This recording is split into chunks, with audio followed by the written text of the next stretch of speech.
Good morning students. आज हम लोग मैथ में प्रश्नावली 10.1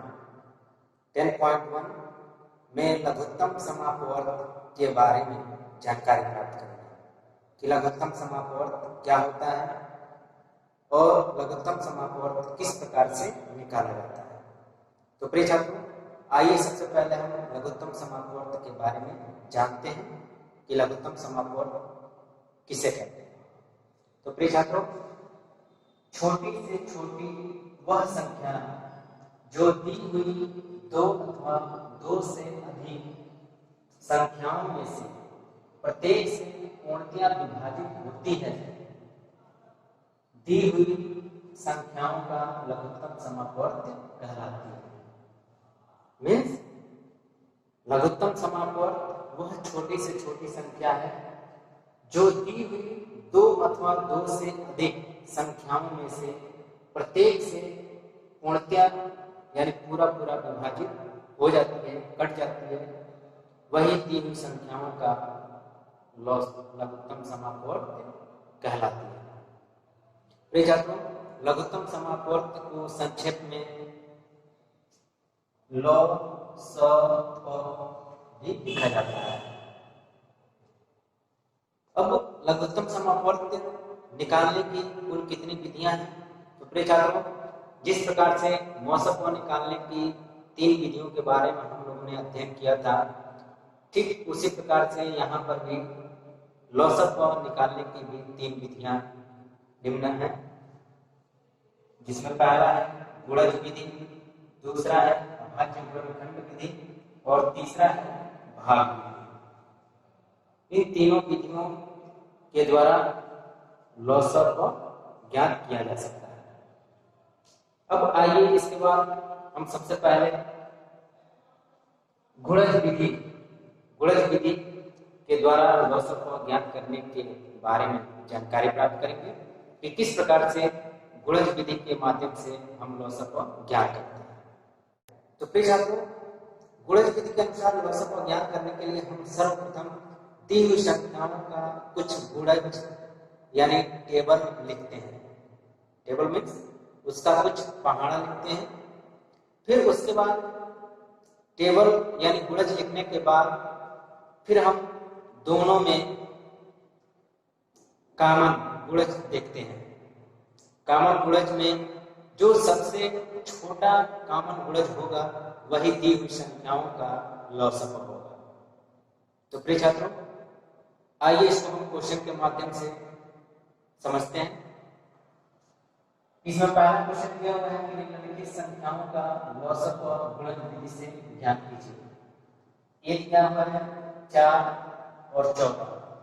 4 और 14 का हम लौसक और गुणज विधि के द्वारा ज्ञात करना है। तो सर्वप्रथम हम हल करेंगे कि 4 का गुणज लिखें। 4 का गुणज बराबर 4 का कुछ पहाड़ा हम लिखें। 4, 8, 12, 16, 20, 24,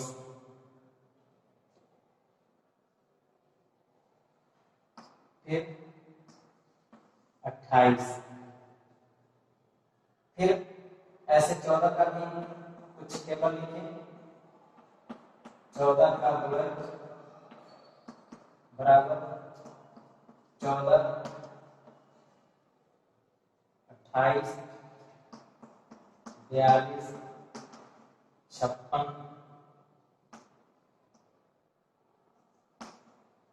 70। ऐसे कुछ टेबल लिखने के बाद हम दोनों में देखेंगे कि कौन कॉमन गुणज है। तो पहले कॉमन गुणज को हम देख लें। फिर कॉमन गुणज देखने के बाद हम उसमें ध्यान देंगे कि जो सबसे छोटा कॉमन गुणज होगा, जो सबसे छोटा कॉमन गुणज होगा वही दी हुई संख्याओं का लौसक होगा। तो इसमें हम देखें कि कॉमन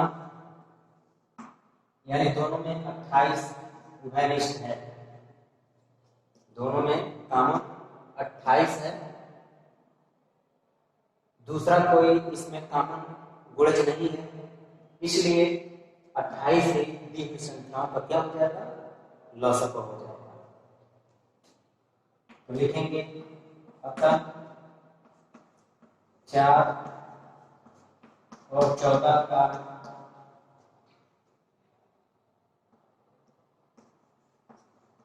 लॉसअप बराबर 28, यही आंसर हो जाएगा। इसी प्रकार अगला क्वेश्चन नंबर बी दिया हुआ है 10 और 15 का। तो फिर छात्रों इसको भी हम उसी प्रकार हल करेंगे कि सबसे पहले 10 का गुणज लिख लेंगे, 10 का कुछ गुणज लिखेंगे, 10, 20, 30, 40, 50, 60, फिर ऐसे 15 का कुछ गुणज लिख लेंगे,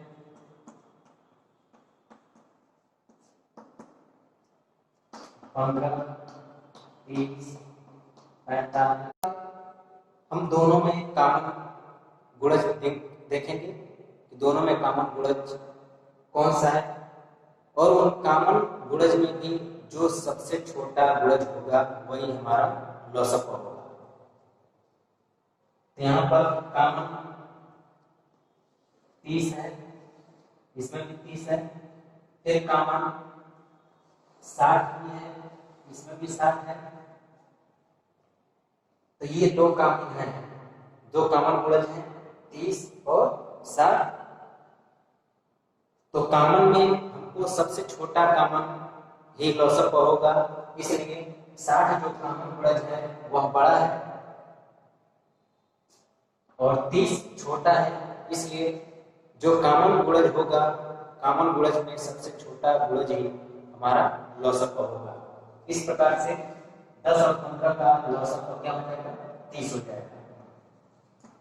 इसलिए लिखेंगे 10, 15 का लॉसअप बराबर 30, यही आंसर हो जाएगा।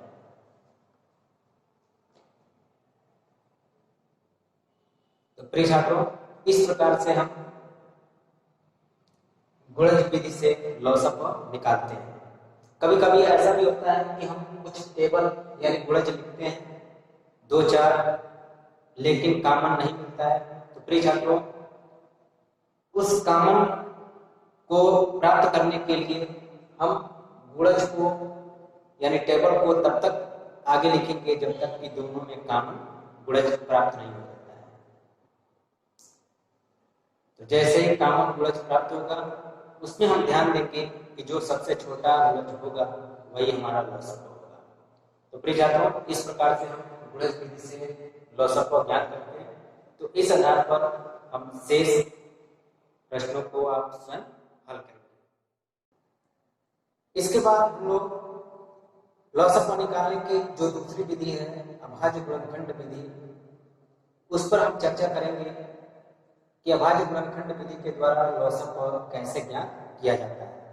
तो प्रिय छात्रों, अभाज्य गुणनखंड विधि के द्वारा लॉसअप ज्ञात करने के लिए हम सर्वप्रथम दी हुई संख्याओं का भाग विधि के द्वारा अभाज्य गुणनखंड ज्ञात करते हैं। अभाज्य गुणनखंड को हम गुणे के रूप में यानी गुणनफल के रूप में लिखते हैं।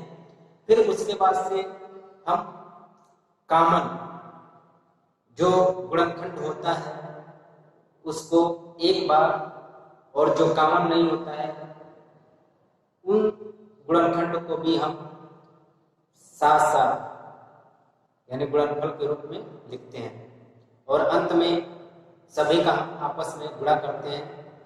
तो जो गुणनफल आता है वही दी हुई संख्याओं का लॉसअप होता है।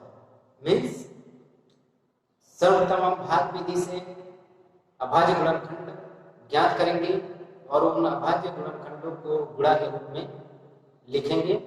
फिर उसके बाद जो कॉमन गुणनखंड होगा, कॉमन गुणनखंड के साथ साथ जो कॉमन गुणनखंड नहीं होगा उसको भी हम गुणा के रूप में लिखेंगे।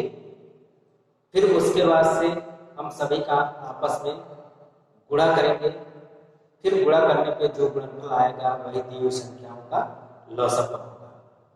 तो आइए इसको हम क्वेश्चन के माध्यम से समझते हैं।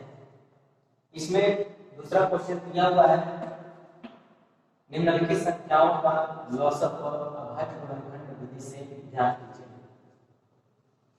ये दिया है 60 और 72। तो प्रिय छात्रों, सबसे पहले हम 60 का भाग विधि से अभाज्य गुणनखंड निकालेंगे।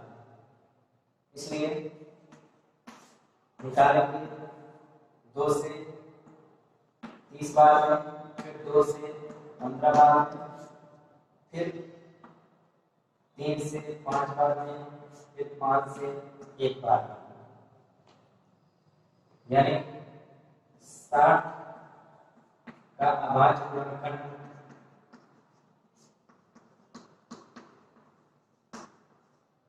बराबर क्या हो जाएगा? तो 2 गुणे 2 गुणे 3 गुणे 5, फिर ऐसे 72 का भाग विधि से अभाज्य गुणनखंड निकालें। तो 2 से 2 3 6 2 6 12, फिर 2 से 2 एकम 2 2 अट्ठे 16, फिर 2 से 2 9 18, फिर 3 से 3 3 9, फिर 3 से 3 एकम 3, यानी 72 का अभाज्य गुणनखंड बराबर तो हो जाएगा 2 गुणे 2 गुणे 2 गुणे 3 गुणे 3। अब इसके बाद हम क्या करेंगे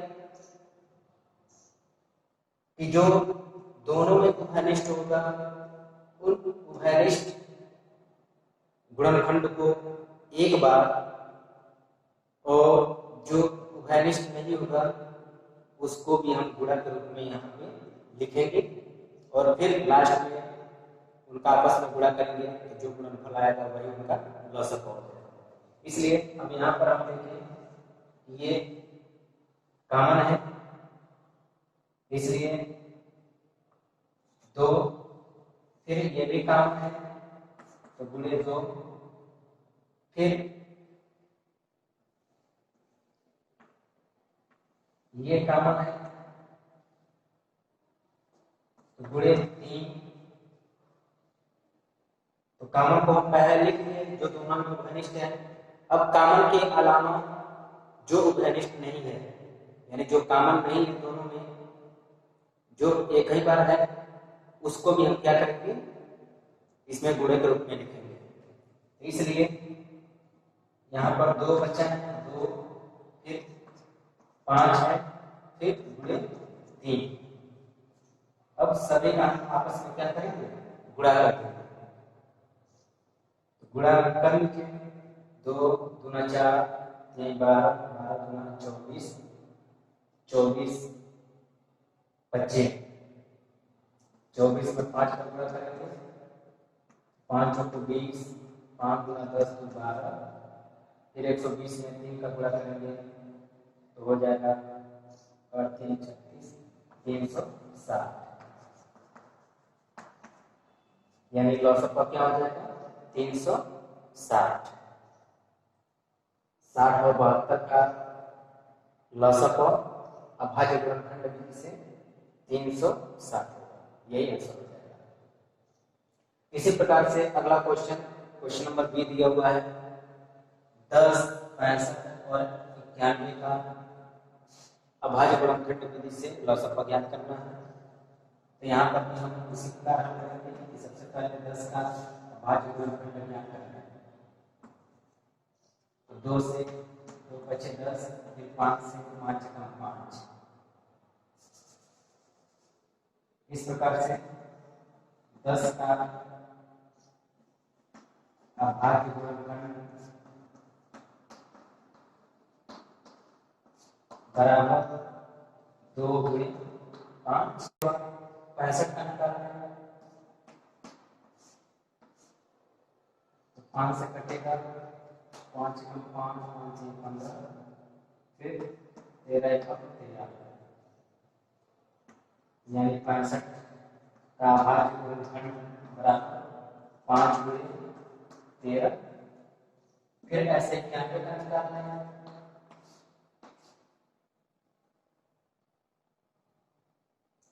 तो हो जाएगा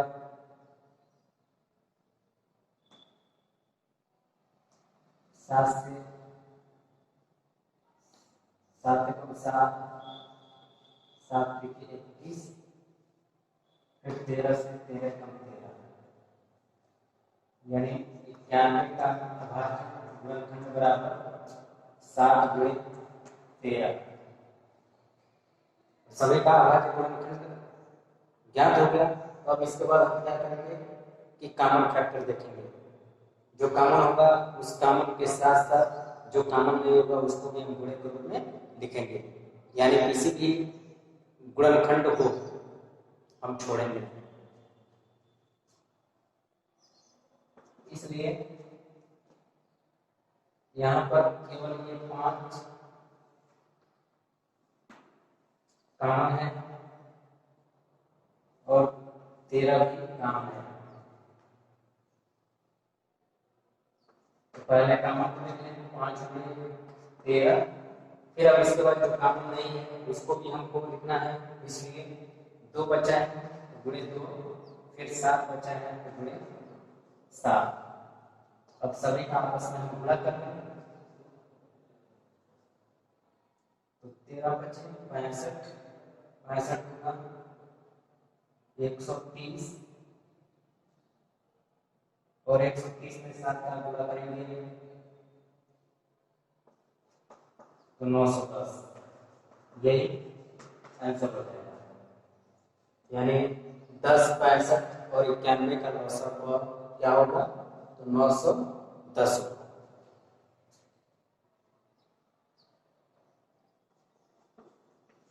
लसागु बराबर 910।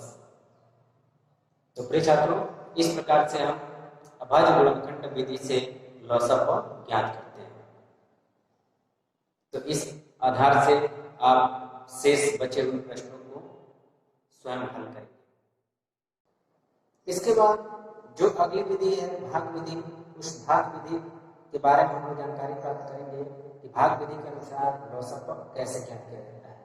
तो प्रिय छात्रों, भाग विधि के अनुसार लसागु ज्ञात करने के लिए हम सर्वप्रथम दी संख्याओं में भाग छोटी संख्या से, फिर उससे बड़ी संख्या, फिर उससे बड़ी संख्या, फिर लास्ट में बड़ी संख्या से भाग करते हुए जाते हैं जब तक कि अंत में शेषफल 0 न आ जाए। फिर उसके बाद जितने भी भाजक होते हैं उन सभी भाजक को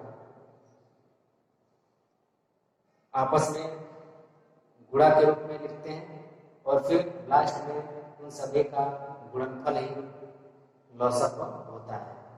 आइए इसको प्रश्नों के माध्यम से हम हल करते हैं। इसमें ये दिया हुआ है 112 और 226 का, हमको भाग विधि से लसागु ज्ञात करना है। तो हल करेंगे 112 216।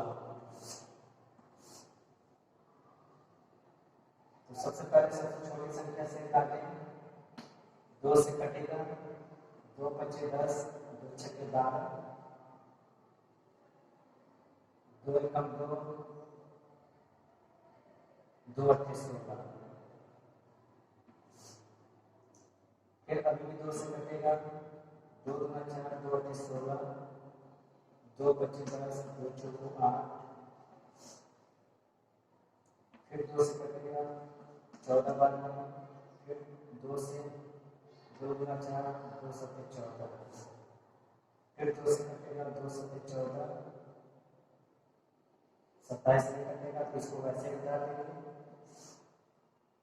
फिर 2 से नहीं कटेगा, 3 से काटेंगे, 3 से 7 नहीं कटेगा, 27 कटेगा 9 बार, फिर 3 से काटेंगे, 7 नहीं कटेगा, जो नहीं कटेगा उसको वैसे बता देंगे।